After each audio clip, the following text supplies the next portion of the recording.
অন্তর্বর্তী সরকারের প্রধান উপদেষ্টা অধ্যাপক ডক্টর মোহাম্মদ ইউনূস বলেছেন, এখন থেকে প্রকল্পের সব তথ্য উন্মুক্ত থাকবে।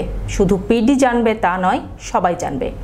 বুধবার আওয়ামী লীগ সরকারের পতনের পর প্রথম অনুষ্ঠিত জাতীয় অর্থনৈতিক পরিষদের নির্বাহী কমিটির সভায় তিনি একথা বলেন।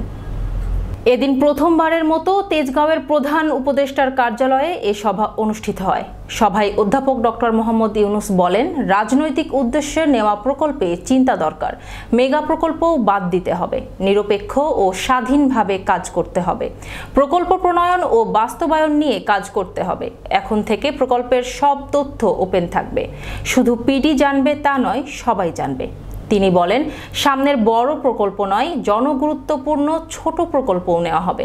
এখন বন্যায় ক্ষতিগ্রস্ত এলাকার বেশি নজর দিতে হবে। ছোট প্রকল্প নেওয়ার বিষয়ে উপদেষ্টা মণ্ডলীর সদস্যরা একমত হয়েছেন বলেও জানান প্রধান উপদেষ্টা।